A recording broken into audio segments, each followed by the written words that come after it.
Prezados amigos e amigas, bom dia para todos nós. Que o Senhor nos abençoe com a sua doce paz, que sintamos-nos todos envolvidos pelo infinito amor de nosso Pai e também pelo carinho de nossos benfeitores, pelos laços de amizade que nos congregam a todos por aqui.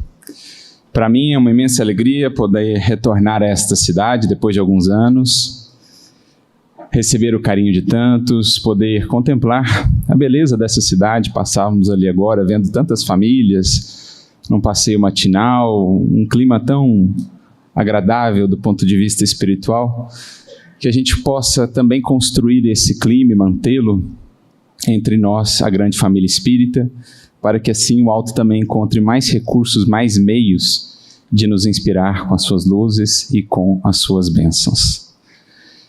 E como tema para a nossa reflexão nesta manhã, dentro do grande tema em torno da obra que neste ano faz os seus 160 anos de existência, o livro O Céu e o Inferno, ou A Justiça Divina segundo o Espiritismo, que é um subtítulo muitas vezes esquecido dessa obra, nós nos propusemos então justamente a refletir sobre essa justiça divina à luz do Espiritismo, que em verdade será uma síntese de milênios e milênios de evolução, de trabalho da espiritualidade sob a coordenação do Cristo, com o intuito de esclarecer os espíritos que aqui evoluímos quanto a essa lei.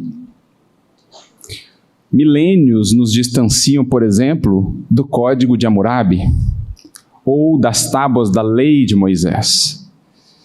Milênios esses que representam todo um esforço multissecular, tanto da espiritualidade quanto de cada um de nós, para que cada vez mais essa lei divina pudesse não só ser entendida, como também aplicada.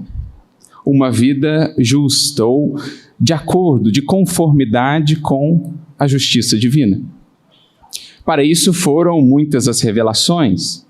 As principais, poderíamos dizer 3 delas, mas entre outras revelações de menor grau, profetas, missionários, enviados, educadores, que ao longo de todo esse tempo têm buscado nos ajudar a produzir essa síntese de compreensão da justiça divina, para que possamos passar então a sua devida aplicação em nossas vidas. De certo modo, é isso que vamos encontrar então num livro como O Céu e o Inferno, em que Kardec nos convida a uma viagem panorâmica, até pelo tempo, no que diz respeito aos entendimentos que nós, seres humanos, espíritos aqui em evolução, já fomos produzindo, estabelecendo em torno da justiça divina. Desde os primórdios da revelação, do próprio alvorecer da razão humana, até os tempos do Consolador, até os tempos de hoje. Então vemos Kardec comentar concepções antigas, como era o céu, o inferno, na visão do paganismo, depois com o cristianismo, com o estabelecimento da teologia cristã nas suas diversas correntes, e enfim, com o Espiritismo. De modo que Kardec vai nos trazer não só essa viagem panorâmica pelo tempo, esse estudo profundo, como também as sínteses de entendimento que visam nutrir agora os espíritos no atual momento da humanidade, para que possamos, enfim, passar a uma nova etapa na nossa relação com o divino, na nossa relação com a vida, na nossa relação com o próximo e, claro, com nós mesmos. Esse é o grande projeto, o grande escopo dessa obra. Contudo, a visão que nós queremos trazer aqui, o recorte que nós faremos, diz respeito justamente a essa síntese da justiça divina, no que diz respeito ao futuro, que Kardec vai nos trazer no chamado Código Penal da Vida Futura. Primeira parte da obra, capítulo de número 7, o final desse capítulo é composto por esse subtópico chamado Código Penal da Vida Futura, em que, em 33 itens, Kardec vai resumir para nós o que é a visão que o Espiritismo nos traz acerca da justiça divina, da sua aplicação ao longo da jornada do Espírito.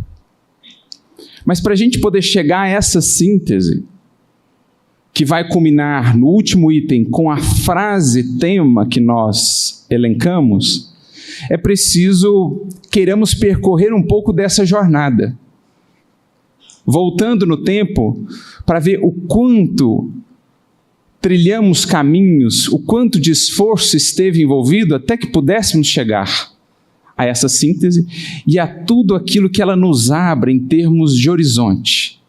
Grandiosos horizontes quanto à sabedoria da lei divina, à perfeição da obra de nosso Pai. Voltando, portanto, no tempo, vamos à grande figura do apóstolo Paulo, que, por óbvio, não deixou esse assunto passar batido em suas epístolas. Comentou, trouxe as suas perspectivas acerca da justiça divina. Claro, construindo em cima daquilo mesmo que Jesus havia trazido, que por sua vez o próprio Mestre também havia construído sobre aquilo que Moisés havia trazido. Paulo vai falar então sobre esse tema nas suas epístolas e algumas de suas frases serão bastante conhecidas nesse sentido. Mas vamos aqui à primeira epístola de Paulo aos Coríntios, no capítulo de número 15, quando ele vai desenvolver conosco um aspecto que estaria reservado mais tarde ao Espiritismo poder aprofundar. Porque até então, a justiça para as criaturas, embora já em busca de Deus, em busca de entender a sua lei, a justiça estava ainda muito imanente ao mundo, porque faltavam elementos de compreensão para além deste mundo, para além do sepulcro. O que seria depois, o que viria depois, era ainda meio vago, era ainda meio incerto. O Cristo, depois Paulo, são aqueles que vão começar a abrir para a humanidade terrestre um novo horizonte para a justiça divina. Uma justiça que não se detém mais apenas no plano imanente do mundo, mas que se projeta para além túmulo, para depois dessa morte. É por isso que, então, nesse capítulo 15 da sua primeira epístola aos Coríntios, Paulo nos trará a seguinte frase: e se não há ressurreição dos mortos, então também Cristo não ressuscitou. E se Cristo não ressuscitou, vã é a nossa fé e vã também a nossa pregação. Paulo trabalha aqui um dos eixos do Evangelho. Em verdade, aquilo que dá toda a sua sanção. Não fosse o retorno triunfante do Cristo, reafirmando a vida que se sobrepõe à morte, o triunfo do bem para além das sombras do mal, o que esperar do Evangelho? O que seriam de todas aquelas promessas de Jesus se tudo culminasse naquela cruz? Estaríamos às cegas quanto ao porvir. Todas as bem-aventuranças, todas aquelas promessas que antes mesmo de Jesus os profetas já faziam, mas em especial as promessas do Cristo, a elas faltaria sanção. Seriam de fato verdadeiras? Há uma justiça que cedo ou tarde alcança a criatura? Porque quantos não viam tiranos que por uma vida inteira exerciam seus desmandos para desencarnarem no Fausto, aparentemente não tendo sido atingidos por nenhuma manifestação dessa justiça divina que diziam existia. Outras criaturas, por sua vez, uma vida inteira de retidão, de honestidade, de valor moral, mas abandonando esse mundo, sob as sombras da perseguição, o desprezo, a humilhação. Onde então essa sanção, essa certeza de que aqui ou além, mesmo além, essa justiça abarca e alcança a todos nós. Então Paulo, ele adentra esse aspecto de um olhar agora para a lei divina, em especial para a justiça divina, que não se detém apenas neste mundo, na personalidade transitória que caminha por este mundo, mas que começa também agora a vislumbrar essa justiça se aplicando depois deste mundo, depois dessa vida. É um primeiro abrir de véus a ressurreição do Cristo, indicando dali para frente a toda a humanidade que a vida não se resume àquilo que aqui vemos, àquilo que aqui se dá, àquilo que aqui se faz. A vida que se leva aqui repercute além. Há continuidade. E se há continuidade da vida, também lá se manifesta, ou se manifestam, as leis do Criador. Então, de certo modo, é isso que Paulo quer apresentar, propor para nós. Olha, se nós formos olhar o Evangelho, se nós formos pensar lei divina, justiça divina, considerando apenas esse breve espaço de tempo de uma existência, apenas aquilo que se passa no cenário do mundo, quando aqui estamos, estaremos imensamente empobrecidos em nossa análise. Incapazes até de concluir que de fato a justiça existe. Mas, com a ressurreição, esse cenário começa a se modificar. Porque é o atestado que daria toda a sanção ao Evangelho de que o que aqui fazemos prossegue depois. As nossas ações, bem como as nossas escolhas, haverão de ter uma repercussão depois do túmulo.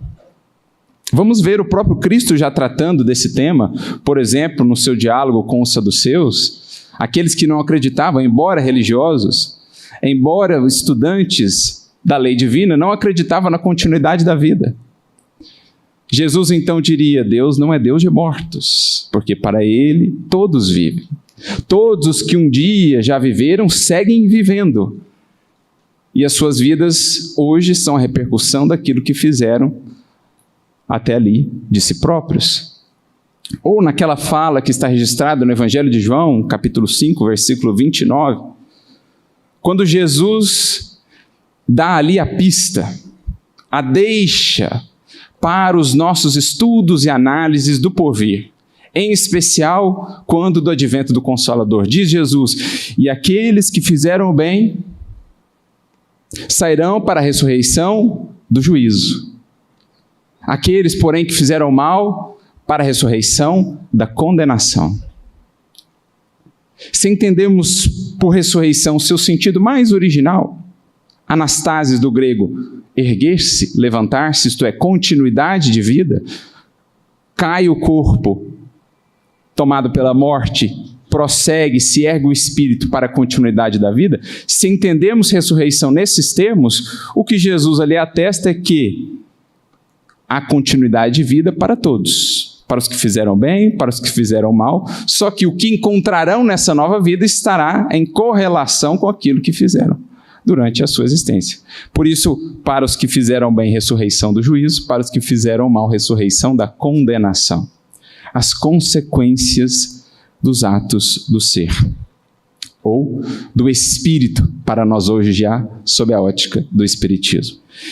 Então nós vamos notando que todos esses elementos, desde daquilo que se começou, que se iniciou lá em Moisés, passando pelos profetas todos, chegando a Jesus, passando por Paulo, todas essas contribuições foram como que peças de um quebra-cabeça que nós estamos montando ao longo dos séculos, para que os quadros da lei divina e da própria vida se nos mostrem cada vez mais completos.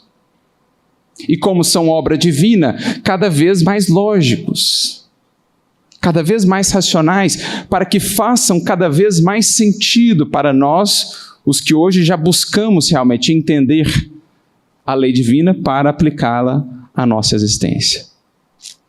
Então não há como estudar o que hoje o Espiritismo nos apresenta sem termos essa visão de conjunto, do processo em que todos estamos inseridos, de entendimento, de aprendizado gradual em torno dessas leis. E por isso, quisemos aqui resgatar o apóstolo Paulo quando nos diz, olha, se não há continuidade de vida, então vã é a nossa fé, vã a nossa pregação. Se não há continuidade de vida para além do sepulcro, então a justiça divina cai por terra, não existiria. Todas as nossas esperanças seriam infundadas. Por isso ele chega também a dizer, se nós esperamos em Cristo, apenas nesta existência, somos as mais miseráveis de todas as criaturas. Porque uma existência não é suficiente para explicar a grandeza da obra divina, bem como para que entendamos de fato como processa-se a justiça divina no transcurso dos séculos. Pois bem, a ressurreição abre esses horizontes, mas estava reservada ao Espiritismo esclarecê-los, torná-los para nós assim palpáveis, a fim de que pudéssemos realmente compreender como é sábia, como é justa, como é perfeita a lei de Deus. Como toda semeadura há de encontrar a colheita correspondente. Nesse sentido, recordamos aqui de uma grande figura do Espiritismo, um verdadeiro apóstolo, chamado Eurípides Barçanufo, que oriundo da tradição católica, quando se debruçava sobre os textos das bem-aventuranças, via-se sempre faceado por uma dúvida que o consumia. Porque ele tinha no Mestre a grande referência da verdade, do amor, também da justiça. Confiava, portanto, absolutamente na sua palavra, na palavra divina de Jesus.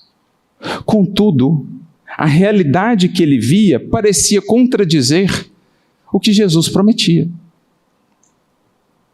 Pois não estão ali as conhecidas bem-aventuranças? Bem-aventurados os pobres em espírito, porque deles é o reino dos céus. Ou bem-aventurados os aflitos, porque eles serão consolados. Os que têm fome e sede de justiça, porque serão saciados. Ora, Jesus assim nos prometeu, e a sua palavra é a verdade. No entanto, Eurípides via ao seu redor muitos que, tendo fome e sede de justiça, pareciam desencarnar em tal condição sem que tivessem sido saciados. Eurípides via ao seu redor muitos dos aflitos que pareciam partir desse mundo não tendo sido consolados. E então ele se perguntava, mas como pode ser? Jesus não nos teria apresentado uma promessa infundada. A sua palavra é a verdade, mas a realidade parece contradizer a palavra divina do Mestre. O seu coração, portanto, vivia angustiado.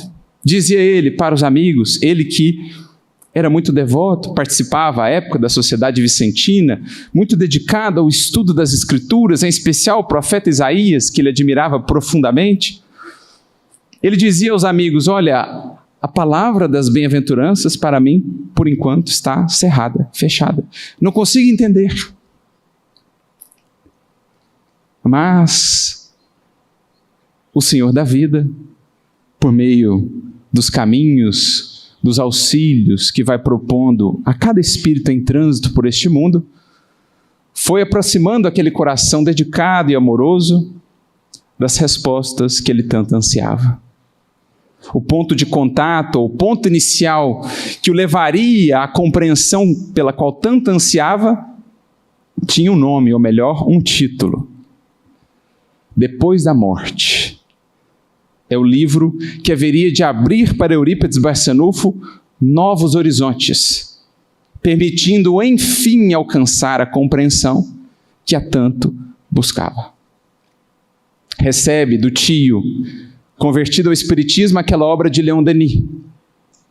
Em uma noite a ler, tão extasiado e encantado ficou com a eloquência do grande apóstolo de Tours. Mas, devoto que era, dedicado à antiga tradição que havia abraçado, ainda hesitava. Quando então resolve comparecer a Santa Maria, onde se davam os ditos fenômenos de efeitos físicos, aquelas coisas estranhas com as quais o seu tio, senhor Mariano, mexia. Ele não avisa que iria. Ao chegar lá, o seu banquinho está reservado. Ô Eurípides, Dr. Bezerra nos disse que você viria. Você e o seu amigo, 2 banquinhos, sejam bem-vindos à nossa reunião. E Eurípides começa a ver então aqueles fenômenos todos. Aquilo que lhe parecia estranho, ou talvez não tão estranho, porque as escrituras estão repletas de descrições de fenômenos mediúnicos com outros termos. E ele ia fazendo as pontes, mas em determinado momento, então ele pensa consigo: se tudo isso que os meus olhos veem é verdade, se de fato o que eu estou contemplando é um novo horizonte que se abre para a minha alma, eu gostaria de pedir um favor, se for possível. Uma gentileza. Aí vemos a estatura moral do Espírito. Se possível, eu gostaria que o Espírito de João Evangelista me explicasse as bem-aventuranças. De repente, seu Aristides, um dos médiuns mais amorosos, mas absolutamente inculto da reunião, se ergue e, diria Eurípides a todos os seus amigos durante toda a sua vida, profere a mais bela exposição que ele já havia visto em toda a sua existência, sobre as bem-aventuranças do Mestre, em especial, explicando-lhe esse aspecto que só pôde ser compreendido à luz de um elemento-chave, que o Espiritismo vinha incorporar à visão do Evangelho. O elemento da reencarnação, expandindo, portanto, o horizonte de análise, de percepção da criatura quanto ao funcionamento da lei divina, no seu aspecto de justiça misericordiosa. Ao final daquela locução sublime, diz o Espírito: paz seja convosco, João Evangelista. Ali Eurípides abraça o Espiritismo e em tão poucos anos fez tudo o que fez. Mas acima de tudo, ali Eurípides encontrou a grande resposta que acerenou-lhe o coração. De fato, a palavra do Cristo é a mais pura verdade. Só que para entendê-la, é preciso alarguemos o olhar, expandamos a nossa visão e passemos a nos ver como espíritos em jornada, com múltiplas incursões pela matéria. E aí sim, nesse fio condutor da vida do Espírito, a justiça se manifestará sublime e perfeita, em cada ângulo do caminho, em cada experiência, em cada aspecto da nossa vida. Se soubermos expandir o nosso olhar tanto para o passado, quanto para o porvir.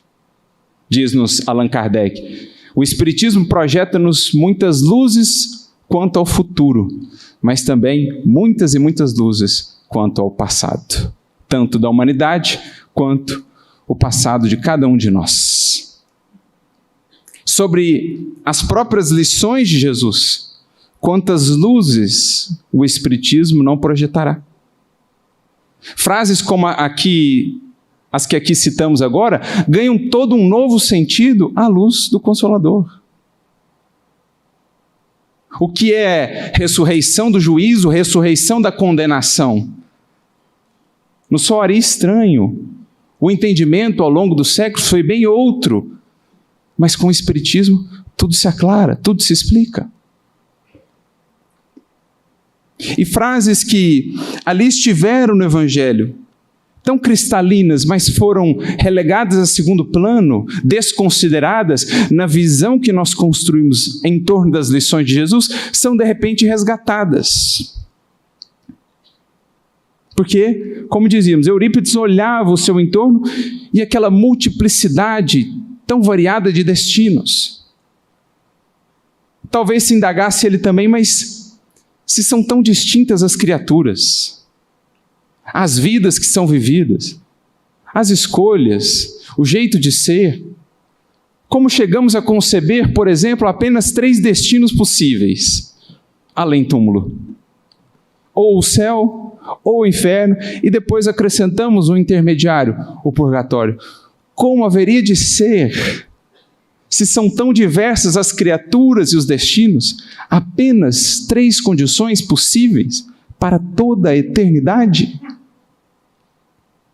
Mas espera aí, não está lá no Evangelho, Mateus 16, 27, a cada um segundo as suas obras? Ora, como conciliar a cada um segundo as suas obras? Se nós chegamos a conceber, por exemplo, e aqui falamos de nós mesmos, os que hoje elaboramos no Espiritismo, mas que estivemos envolvidos em todas essas conceituações acerca do Evangelho. Como assim, a cada um segundo as suas obras? Se nós chegamos, por exemplo, a conceber uma salvação que não dependeria das obras. A salvação seria pelo sacrifício do Cristo. Mas Jesus falou que a cada um segundo as suas obras. Percebe?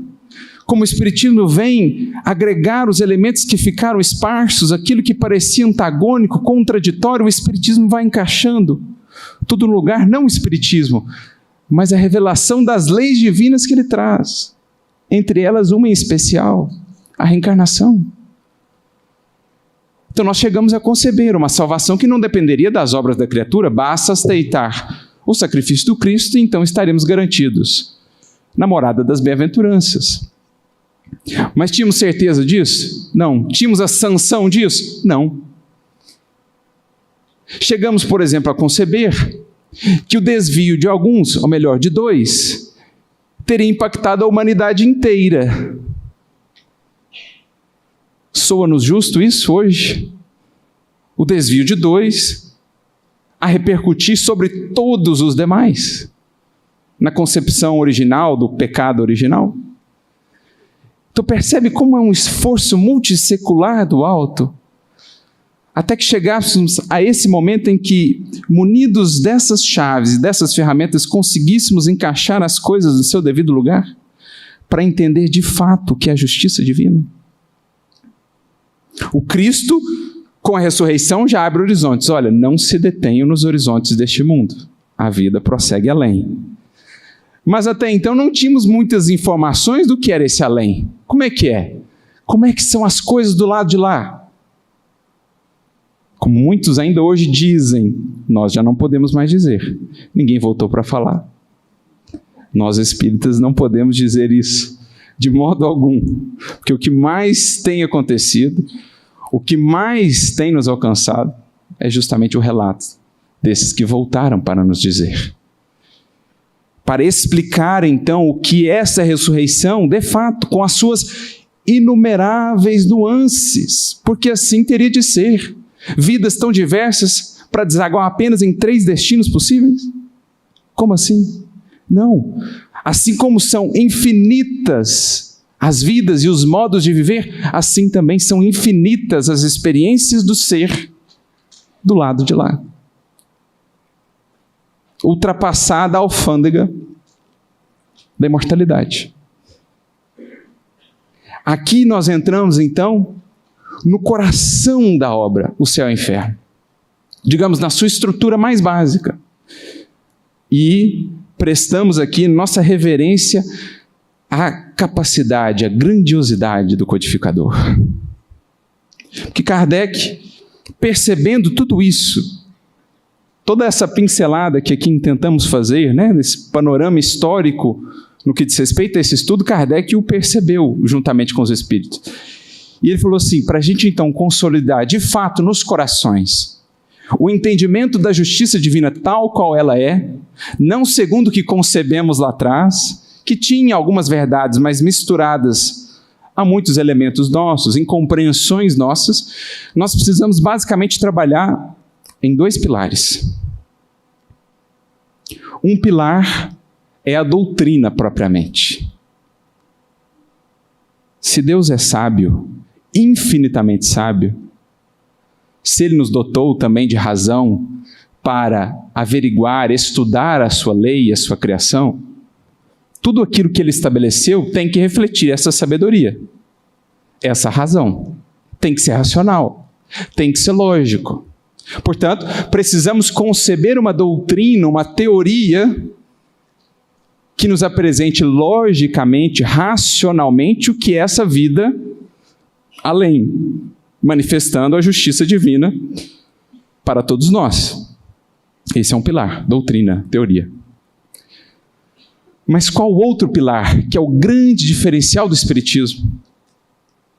Porque Kardec, no prefácio que está presente até a 4ª edição do livro Céu e Inferno, ele vai dizer: a teoria, a doutrina no Espiritismo não veio antes. O que veio antes? A observação. Os fenômenos. Mais propriamente, os relatos dos próprios espíritos. Esse é o pilar central, para que Kardec pudesse, então, a partir disso, construir a visão espírita da justiça divina. Ou a visão da justiça divina conforme as leis espirituais, que regem o espírito em sua jornada. Então, Kardec divide o livro Céu e Inferno em 2 partes. A primeira parte, embora não tenha vindo primeiro, é sobre doutrina, teoria. Ele vai estudar as doutrinas do passado e tal, céu, inferno, anjos, demônios, entre outras coisas, doutrina, teoria. E a segunda parte, relatos dos espíritos, de todas as ordens. Espíritos felizes, espíritos medianos, espíritos sofredores, espíritos empedernidos. Percebem? Estão ali os 2 pilares para a construção da visão espírita. Só que a segunda parte veio primeiro, porque foi a partir dela diversos espíritos, diversos médios, para diluir ao máximo qualquer influência temporal, qualquer influência no modo de ser do médium, qualquer influência cultural. Kardec foi juntando, e então compilou o que está ali, por exemplo, magistralmente demonstrado no Código Penal da Vida Futura que citamos. Então é muito importante entendamos isso. A visão da justiça divina, conforme o Espiritismo nos apresentará, primeiro, ela pede de nós uma expansão de análise. Preciso expandir a análise para o passado como para o futuro, para entender o espírito em jornada, não o ser meramente personalidade transitória. Segundo, não foi alguém que sentou no seu gabinete e falou assim: tá, a vida continua depois. Isso Jesus nos informou, está lá no Evangelho, ele mesmo voltou. Como é que é então esse depois? Aí a gente vai ver as mais diversas concepções, porque cada um concebia por si. Então o indivíduo estava lá no gabinete dele: eu acho que o céu é assim, dividido em certas partes, tal. Eu acho que o inferno é assim. Veja a visão lá de Dante Alighieri, por exemplo. Você vai ver as mais diferentes visões, muitas vezes com verdades parciais ali, mas com muitos elementos humanos. Agora, Kardec quer filtrar os elementos humanos, e ele vai não mais basear-se em elucubrações de quem está aqui tentando ver lá, ele vai basear nos próprios relatos de quem está lá apresentando o que vive, o que experienciou. Claro, fazendo as devidas filtragens, as devidas comparações para ver o que realmente se mostra universal, o que realmente se consolida. E assim, ele vai concebendo, então, a doutrina, a teoria, ou a justiça divina segundo o Espiritismo, daí o nome da obra.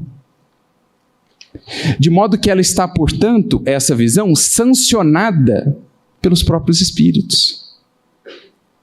E aí, não é só a teoria, é a teoria que encontra a ilustração nos relatos, no que está lá no livro Céu e Inferno, no que viria depois pela obra subsidiária tão vasta no Espiritismo, por exemplo, Ivone Pereira, André Luiz.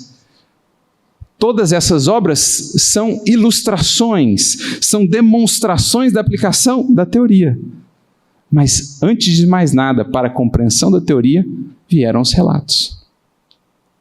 Para que não fosse a elucubração de Kardec sobre aquilo. Ao longo dos séculos, quantas visões não criamos porque cada um imaginava como seria por si. faltava o elemento que dá sanção.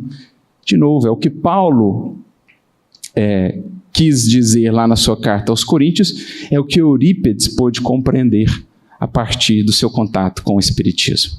Assim se estabeleceu a justiça divina segundo o Espiritismo, a síntese de um esforço milenário de compreensão dos fundamentos da justiça divina.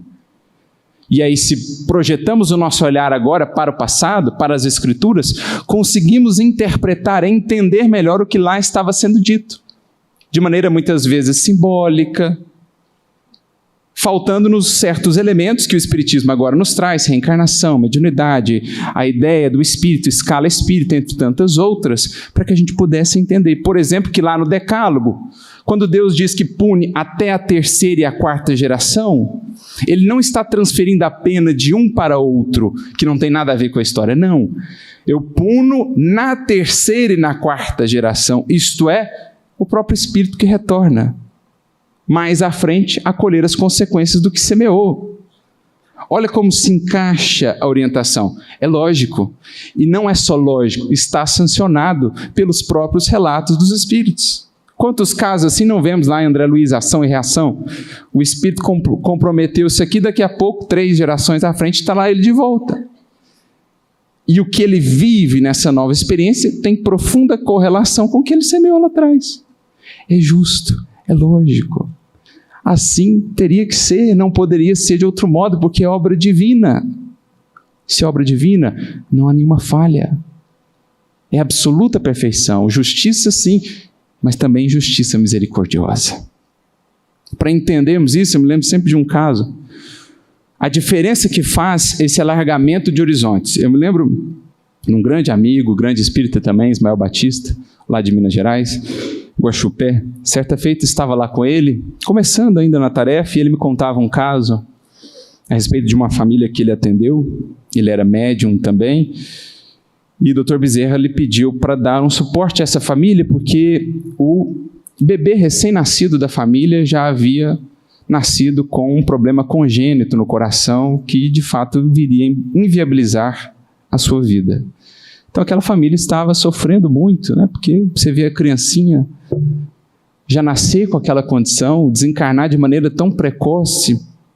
Foram buscar algum consolo, o Dr. Bezerra pede a Ismael que pudesse auxiliar aquela família, e ele assim o faz. E então o Dr. Bezerra explica o caso,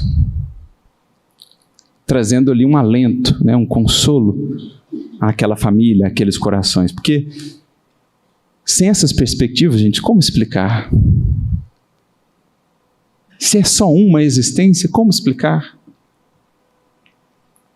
Aqueles que vivem 80, 90, 100 anos, para um que vive 5 dias.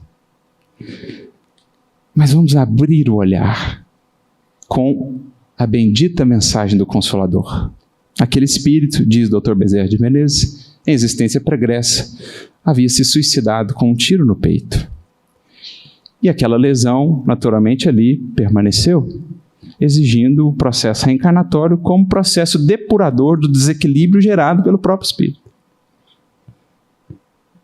Mas Dr. Bezerra acrescenta, olha, de fato, nesta existência, nesta em que ele está, ele haverá de desencarnar muito precocemente, mas ele voltará, mais uma vez, por meio da mesma mãe, do mesmo pai, ele reencarnará de novo, e nessa futura existência ele terá possibilidades de seguir adiante. Então desencarna o bebê, passado algum tempo ela engravida de novo, nasce a criança, tem agora um pequeno sopro, uma pequena questãozinha no coração, mas que não inviabilizava mais a sua existência física. Cresceu, se desenvolveu, se tornou inclusive esportista. Então você veja, faz o recorte só do bebezinho morrendo com poucos dias de idade. Que justiça seria essa? Que Deus seria esse? Onde a misericórdia de que Jesus nos falava? Onde as bem-aventuranças? Abre agora o seu olhar e a sua perspectiva. Pega a vida pretérita, pega a vida que vem depois e analisa. A misericórdia infinita de Deus, que ao espírito rebelde que outrora destruiu o próprio corpo, lhe dá não somente mais um corpo, mais 2. O primeiro servindo como aquele elemento que recolhe os desequilíbrios mais severos. O segundo, o veículo físico que lhe dá a possibilidade de recomeçar e de fazer diferente. Então, conforme o recorte que você fizer, você vai ver ou imensa injustiça, ausência total de justiça, ou a justiça plena e misericordiosa se expressando. Isso é o que o Espiritismo nos entregou, meus amigos, por meio de um livro como O Céu e o Inferno, que não só nos explica com lógica e sábia a lei divina, como nos demonstra, permitindo-nos esses estudos de caso dos Espíritos que revelam com coragem, com humildade, os seus próprios desmandos e descaminhos para servirem de lição a nós outros. Os que aqui estamos agora com a possibilidade de fazer melhor, de acertar. De modo que Kardec, então, vai trabalhando item a item esse código penal da vida futura, para chegar lá ao final e dizer assim: guardadas as devidas proporções e entendendo a multiplicidade, gêneros e graus de sofrimento, a justiça divina pode ser resumida em 3 princípios. Primeiro princípio, diz Kardec: todo sofrimento é inerente à imperfeição. Todo sofrimento é inerente à imperfeição. Portanto, enquanto houver ainda imperfeição, há algum grau, algum nível de sofrimento. Segundo, cada sofrimento estará relacionado àquilo que lhe deu origem. Então, cada imperfeição carrega consigo consequências naturais e inevitáveis associadas àquela imperfeição. Gera um sofrimento. Então, por exemplo, o vício da gula traz em si mesmo o seu sofrimento, na medida que a criatura se excede e gera desequilíbrio orgânico. Da mesma forma, o vício da inveja, da cólera, cada imperfeição, ela é em si mesma consequência infeliz para o espírito, bem como aquilo que ela produz para ele ao longo do século.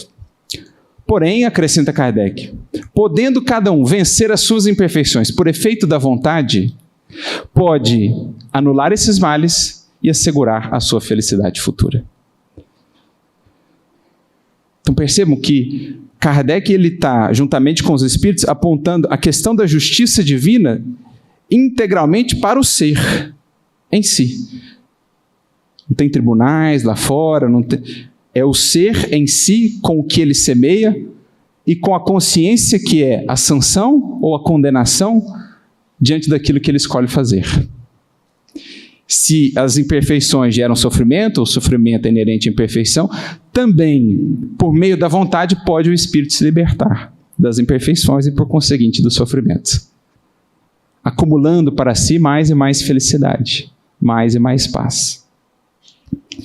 E aí, Kardec, então, conclui o Código Penal da Vida Futura e toda a visão da justiça divina segundo o Espiritismo, dizendo, de modo que podemos resumir a justiça de Deus em uma frase, e não poderia ser diferente, uma frase do Mestre: a cada um segundo as suas obras, na terra como no céu, tal é a lei da justiça divina. A cada um segundo as suas obras.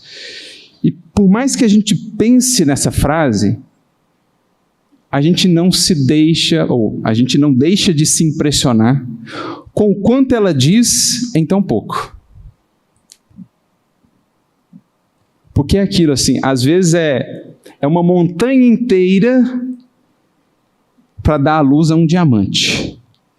É mais ou menos assim a evolução.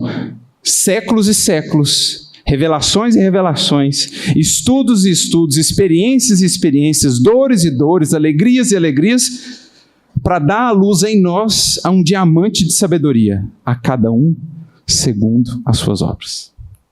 Porque cada elemento da frase fala muito. Primeiro aspecto que se destaca logo da frase: responsabilidade individual. A cada um. Portanto, o conceito que nós estabelecemos de um pecado original até existe, mas de outro modo. Não é o erro dos outros que vem nos impactar hoje. É o erro de nós mesmos outrora, que nos acompanha ainda. Olha que visão mais lúcida do pecado original, como Kardec vai escrever lá no livro A Gênese. Faltava o que para entender isso? Reencarnação. Ou seja, eu não comecei agora, eu estou vindo, estou em jornada. A cada um, e aí por um, entendamos também, não o Arthur, não a Júlia, não o Fernando, a cada um espírito. Ou seja, não recorte a sua visão de justiça a você aqui agora apenas. Agora você é o Arthur, mas você já foi outros tantos, como está lá naquela resposta, né, do espírito obsessor, que denota muita sabedoria. Jesus pergunta, qual o seu nome? Legião, porque somos muitos. Esse é o nosso nome. Legião, porque somos muitos. Há muito aqui, muitas experiências, da corte à subalternidade, do poder ao anonimato, da insanidade à sensatez. Temos muita coisa dentro de nós. E esse um espírito, o fio condutor do espírito, que nos permite enxergar a justiça divina operando em sua plenitude e em sua sabedoria. Então, a cada um, responsabilidade individual. O que está longe de ser individualismo. Responsabilidade individual. Segundo, senso de proporcionalidade. A lei divina, ela considera esse um. O que ele é, o que ele fez, como ele fez, qual a intenção com que ele fez. Para que ela seja justa, é preciso que ela seja racional, é preciso que ela seja lógica. Ora, uma razão é também uma proporção, não é? Quando a gente faz um número sobre o outro, aquilo é uma razão, é uma proporção. Então, se há proporcionalidade, há racionalidade. Eu trato a cada um como cada um é, como cada um se fez. Então, o senso de proporcionalidade custou a espiritualidade construí-lo para nós, porque outrora, aos tempos, por exemplo, de Moisés, foi preciso primeiro a lei de Talião para estabelecer uma base de proporcionalidade. Olho por olho, dente por dente, porque era olho aqui e destruía a família inteira do outro, porque não existia nem o senso de proporcionalidade. Então, o primeiro passo é estabelecer um senso de proporcionalidade. Uma justiça ainda dura como tínhamos aos tempos de Moisés? Sim, mas já era algum avanço. Agora, com Cristo, é a cada um segundo suas obras. E quando a gente vai no grego, na verdade a palavra é praxis. E praxis vem de ação, de procedimento. Porque não é a cada um segundo suas obras, só pensando em termos de obras materiais. Porque eu posso, às vezes, erguer muitas obras materiais beneméritas, valiosas, mas com a intenção a pior possível, a menos nobre possível. Posso construir asilos, orfanatos, com o intuito apenas de angariar status político, por exemplo. Claro que essa obra conta algo para o espírito, mas conta mais a ação, qual a intenção que esteve envolvida. Por isso, talvez, a palavra praxis dá-nos essa dimensão ainda mais clara. Não é só o que você concretizou materialmente nesse mundo. Importante a intenção com que você concretizou. Porque dois espíritos podem fazer a mesma coisa, mas terem um retorno absolutamente diferente. Um ergueu aquela obra por puro amor e devotamento. Outro ergueu apenas por interesse pessoal. A obra em si é a mesma, mas o retorno será o mesmo? Óbvio que não, porque a cada um segundo os seus procedimentos, as suas ações. Segundo o que o Espírito fez, mas também segundo o que o Espírito fez de si. Porque, de novo, duas atitudes iguais podem representar responsabilidades diferentes.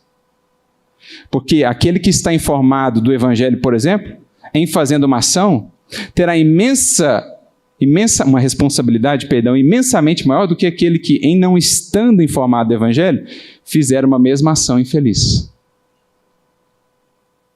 Então veja, a cada um segundo as suas obras, tanto aquilo que ele fez, mas sobretudo em termos de intenção, mas também segundo o que ele já fez de si, ou seja, quanto de discernimento ele já possui.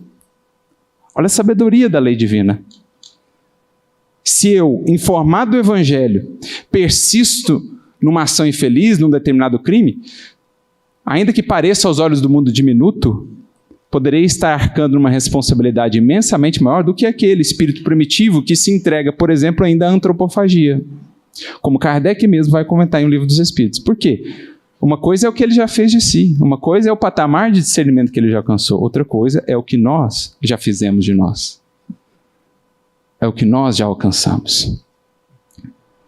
De modo que aí temos a cada um segundo as suas obras, segundo o seu procedimento. Frase sublime que sintetiza para nós milhares e milhares de anos de evolução, reunindo esses elementos outrora esparsos que o Espiritismo veio concatenar, apresentando-nos, por meio da observação, da sanção dos fatos e, pela teoria, a grandiosidade da lei de nosso Pai. Por isso, Emmanuel, no livro Justiça Divina, que é justamente um comentário a trechos do livro Céu e Inferno, no capítulo 51, nas leis do destino, Emmanuel nos dirá: Deus é amor, amor que se expande do átomo aos astros, mas é justiça também. Justiça que atribui a cada espírito segundo a própria escolha. Sendo amor, concede à consciência transviada tantas experiências quantas deseja a fim de retificar-se. Daí a reencarnação. Inclusive, quando Kardec indaga aos espíritos em que se fundamenta a verdade da reencarnação, dizem eles, na justiça de Deus, que jamais poderia fechar as portas a nenhum filho seu. Porque Ele é amor, Ele é misericórdia, mas é também justo. Dizer que temos infinitas vidas, quantas forem necessárias, não é o mesmo que dizer que podemos fazer o que bem entender delas. Que é o argumento de muitos outros, encontrar a reencarnação. Mas então o indivíduo não vai querer se melhorar nunca. Não, existem consequências. Há a colheita, porque Deus também é justiça. Então, sendo amor, concede à consciência transviada tantas experiências quantas deseja a fim de retificar-se. Sendo justiça, ignora quaisquer privilégios que lhe queiram impor. Todos, portanto, inclusive Jesus, partimos do mesmo ponto e nos destinamos à mesma finalidade, às mesmas culminâncias da vida que em Jesus já vemos. Ele, o fruto, nós, a semente. Jesus, a árvore frondosa, nós, aquela que germina. Mas aquela é a nossa destinação. Queremos então olhar para o nosso porvir, ver o que nos espera? Olhemos para Jesus e encantemo-nos quanto à beleza da nossa destinação, quanto à grandeza que aguarda a cada um de nós. Não afirmes desse modo que Deus bajula ou condena. Recorda que não pode se raciocinar através do cérebro alheio e nem comer pela boca do próximo. O Criador criou todas as criaturas para que todas as criaturas se engrandeçam. Ou seja, quis Ele que fôssemos nós os artífices de nosso destino, com o amparo dEle, sempre presente. Para isso, sendo amor, repletou-lhes o caminho de bênçãos e luzes. E sendo justiça, determinou possuir-se cada um de nós vontade e razão.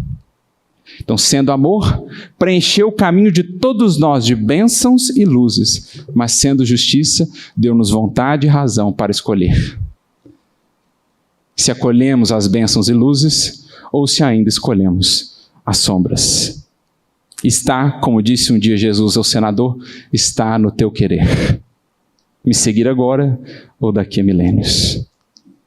A vida assim, aqui ou além, será sempre o que nós quisermos. Ou, nas palavras de Jesus, que Kardec resgata, a cada um de nós, segundo as nossas obras. Frase bendita. Frase sublime, que ao mesmo tempo a causa de nossas lágrimas e de nossos sorrisos. Frase que é ao mesmo tempo a chave que fecha os nossos cativeiros e a chave de nossa libertação. Frase que é um fardo de responsabilidade sobre os ombros de cada um de nós, mas ao mesmo tempo a glória de nossa condição.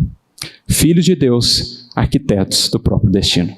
Que Jesus nos abençoe a todos muita luz e muita paz.